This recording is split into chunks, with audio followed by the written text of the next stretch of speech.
Hey guys, how's it going? Yasir Khan here, and in this video I will be talking about how interest rates work and why some people are able to get a loan for 2% interest and others have to pay 30% in interest. Okay? Um, so the first thing to understand is that whenever someone lends you money, they have to be compensated for it, right? Otherwise, why would they lend you money? Okay? The entire world revolves around the fact that businesses and individuals, people, they need money to survive, of course, right? Sometimes people don't have the money, sometimes they do. Most of the times, if they have to make a big purchase, they have to buy a house or a car or renovate the house, whatever it is, they have to take out a loan. Okay? Not more than 5 or 10% of people are able to pay it outright. Okay? And by the way, kudos to people who are able to do that. That's great. I mean, you don't have to pay interest. But most people, around 90%, they have to take out a loan to get these major things done. Okay? Now, when someone lends you out the money, they're running the risk that you will not be able to pay them back or you won't pay them back. Okay? For that, to compensate them for that risk, they charge you interest. Now, here's the thing, the more desperate you are, the higher the interest rate. What do I mean by that? So, if you go for a payday loan, those loan shops at pretty much every corner in a low income household, like a low income neighborhood, sorry. So those shops give out loans for 2 weeks or 1 week. They're called payday loans, which means that if you're not able to make a payment on your payday, then the loan that they give you will help you to pay the bills, right? As you can imagine, they charge anywhere between 20 to 30% interest. Why? Because, well, the people going for those loans, they don't really have the capacity to pay off the loans, right? First of all, I do not agree with their practice to charge such a high interest rate. I mean, 30% is pretty crazy, but that's how it is. Okay, they have to be compensated for the risk if you decide to get a payday loan. I mean, if you're getting a payday loan, you are in trouble. There's no other way to put it. Okay, you either need to reevaluate your finances, get a better job, do something to improve your life. Okay, because this is no way to finance your life, guys. Okay, I'm just using it as an example. So 30% on a payday loan, it's crazy. On the credit card, they let you buy stuff, okay? As long as you don't cross the limit for the card, they let you buy stuff and then they give you 3 weeks to 4 weeks to pay off the entire loan, okay? If you don't, then they start charging you anywhere between 15% to 20% in interest, which can add up to a huge thing in a couple of months, right?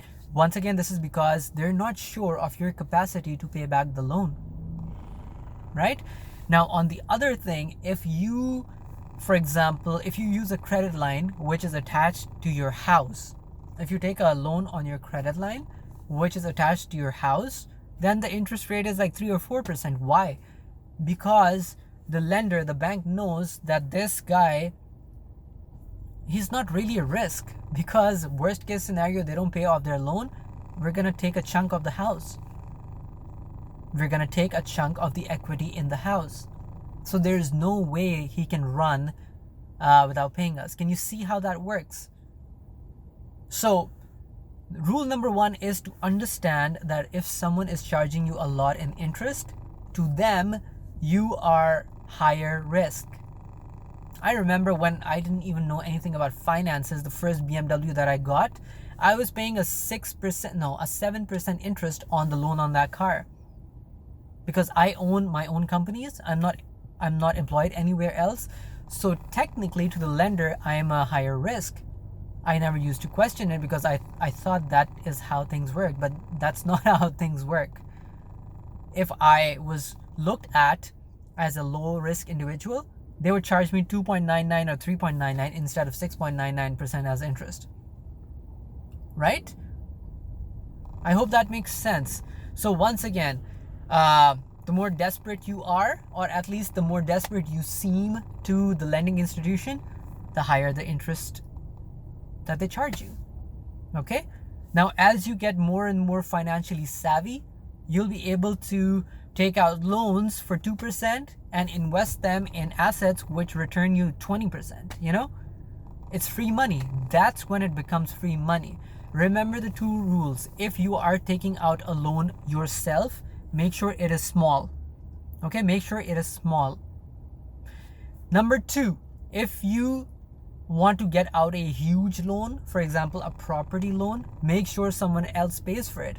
I have properties in the GTA, in the Toronto area, and I've taken out some pretty big loans, but it doesn't matter, guys, because I have the tenant sitting in the property paying for it. Right? Think of it, treat it like a game.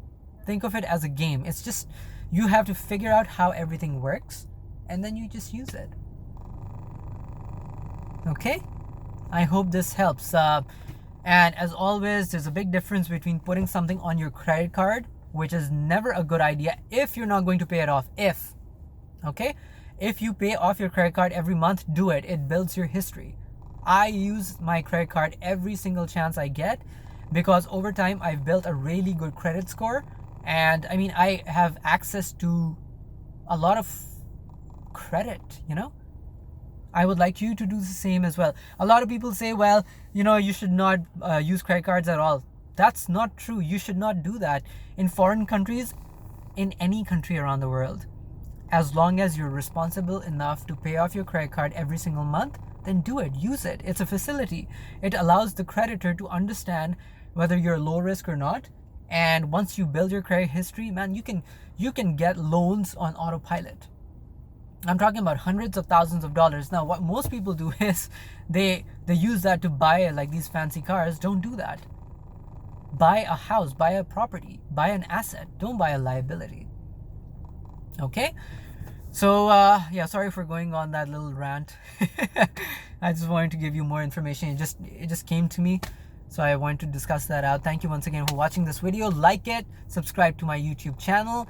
I make one video every single day. At least that's what I try to do. My goal is that in the next 3 years, I have over 100,000 subscribers to my channel. I want to give you guys a lot of value. Thank you so much for all of you who have sent in your comments to my YouTube channel. I love you all. And you're the reason why I make why I make these videos. I wouldn't be doing it for myself, right? So yeah, thanks once again. I will see you in the next video. Take care.